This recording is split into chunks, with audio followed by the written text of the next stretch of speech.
This video concerns one of the basic and essential skills for all beginning freedivers. Breathing is your essential tool, and we're going to see both what its objective is, how you breathe before a dive, how you breathe after you come to the surface, and the actual mechanics of the breath that we need for diving. We're also going to talk about what shouldn't be, common misconceptions and common faults about breathing before diving. We'll have a whole video showing the mechanics of it. Let's begin with the fact that breathing, the objective of your breathing, is not to add more air. Sitting here, I'm probably about 98% saturated in oxygen. Can I up this much more? No. It would be very unlikely that even with any type of gymnastics I could manage to up it by another 2%. So it's not about having or storing more oxygen before a dive. Basically, it's about putting the brain, which is the biggest consumer of oxygen, into the most favorable state before you go down. Sleep research has taught us an awful lot about this. There are 3 or 4 basic stages of sleep. Each type of sleep is characterized by a different kind of breathing. We know that we want to be in the subconscious mind. The subconscious mind is our automatic pilot, it's our best friend, it's everything that we need.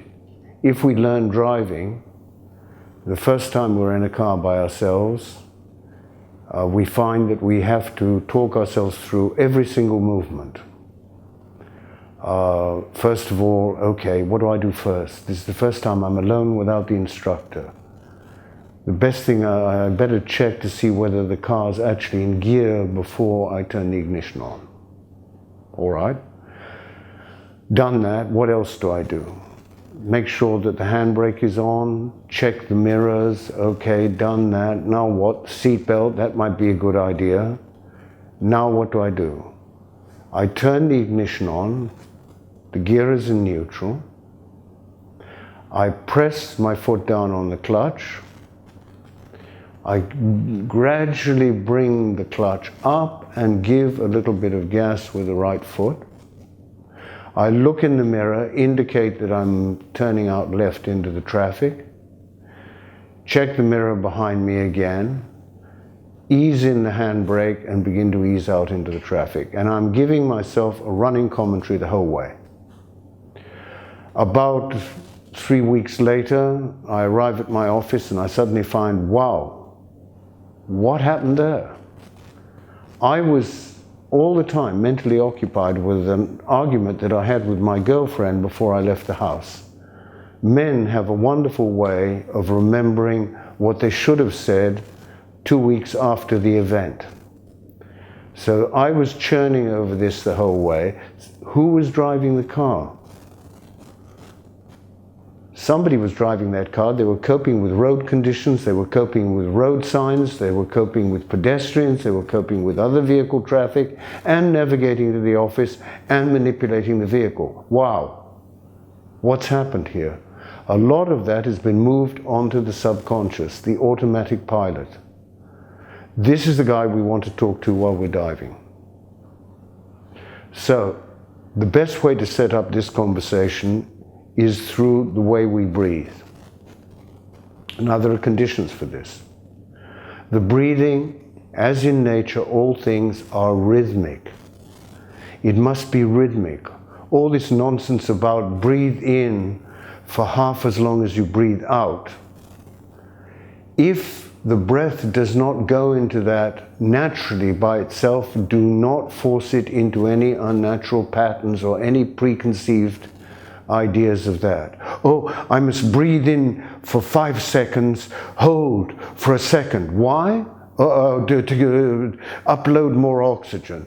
And then I breathe out for 20 seconds, pause for 2 seconds. Why? So I can breathe out more CO2. All wrong. This is all absolute nonsense. The breathing should be rhythmic. This is what the mind responds to, and this is the guy that we're trying to talk to. How we actually breathe, because we use a particular technique that was developed from yoga, is what we're going to be learning very shortly. We're also going to be covering how we breathe before a dive. That's the main topic of conversation.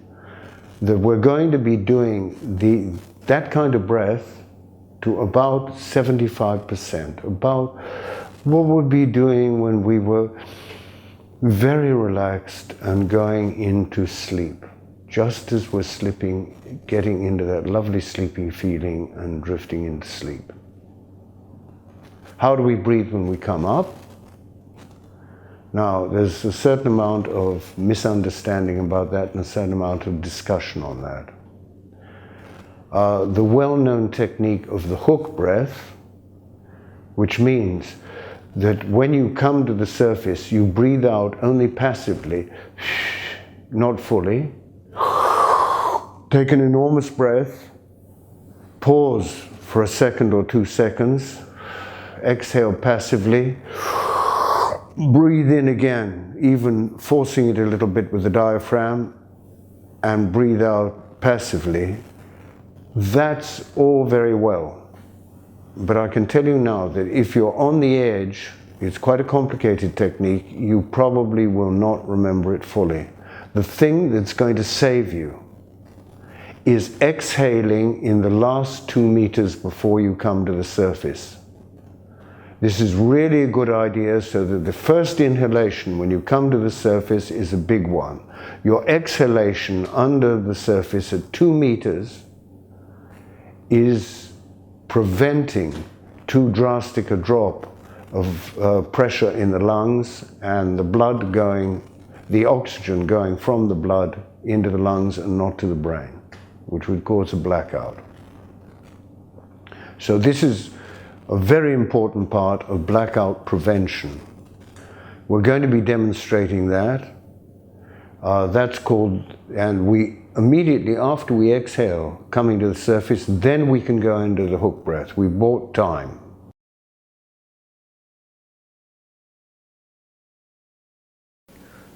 So now I'm going to show you the yogic breathing, which is basically 3 stages. This is the first stage that I'm going to show you, and it's breathing through the abdomen. The next stage is breathing through the abdomen, through the chest, and the next one is integrating both of those into a combined breath where you start with the abdomen and then move on to the chest. So the first bit that you want to make sure of is that your partner's in the right position.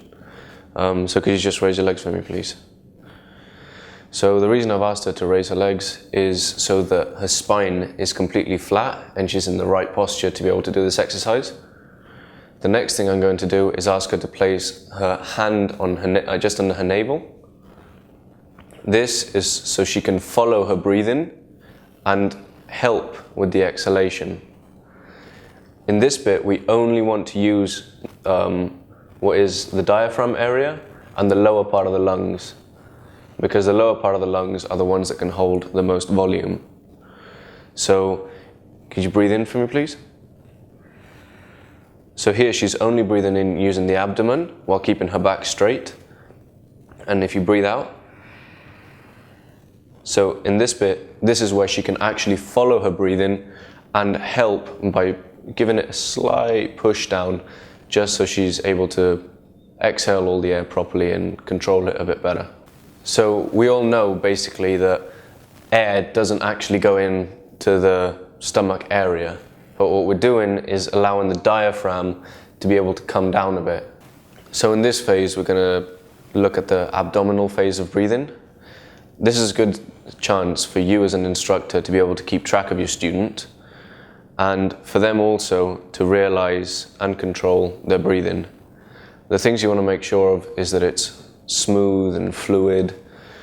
Also that she's not jerking her breath, that she's not rushing it, and that there's no pauses at the end of inhalation or at the end of exhalation, basically.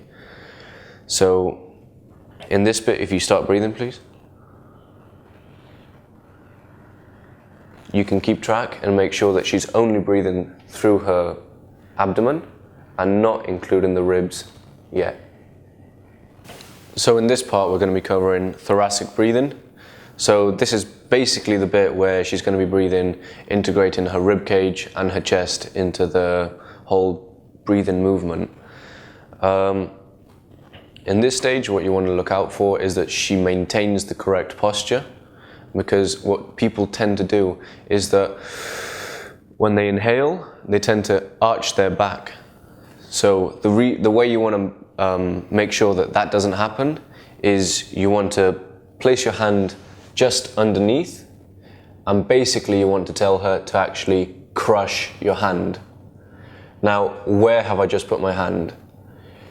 The perfect place where you want to put your hand is basically on the V of the chest, where the thorax begins, right here. And you want your hand directly under that, so if you put a stake through it, it'll go right through the palm of your hand. That is the place where you want to do it. The other thing that you want to watch out for is the ribs have what's called a bucket handle movement, and it's when they're being inflated, the ribs go up and then they go out in that movement. So in this third and final stage, you're going to be observing both the abdominal and the thoracic breathing. So in this stage, you want to make sure that she doesn't commit any of the errors that we've talked about in the past two stages.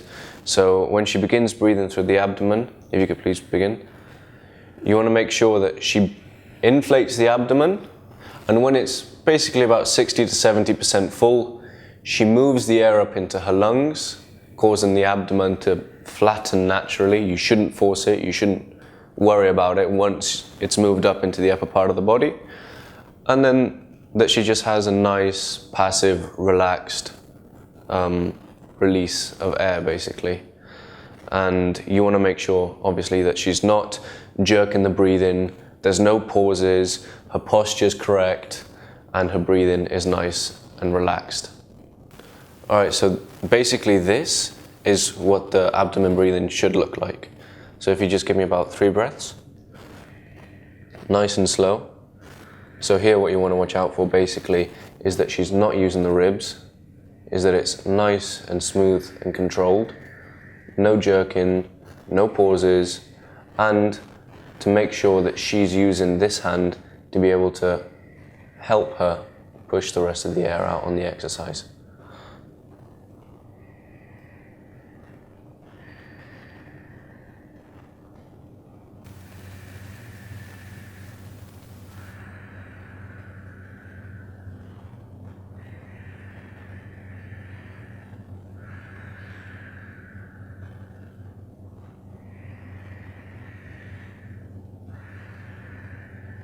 So in this one, we're going to be doing only thoracic breathing.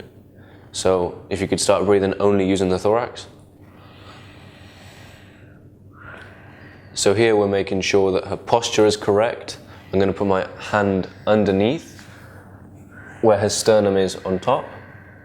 And here I can make sure that she's maintaining the correct posture because she's pushing down on my hand and she's not using the abdomen.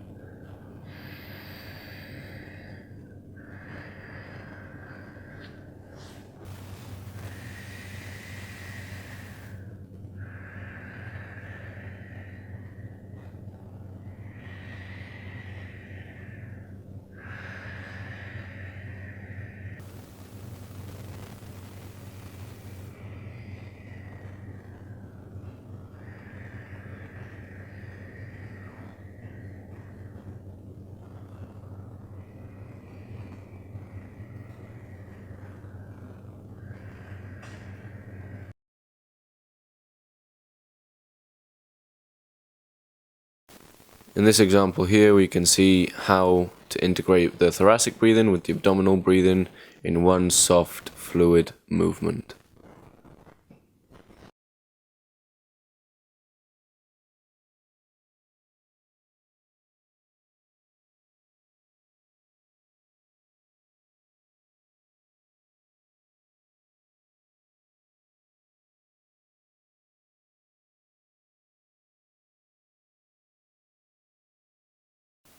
And on this last example, she's just doing this one exercise where she's helping herself by pushing the ribs in to be able to exhale all of the air on the thoracic part of the breath.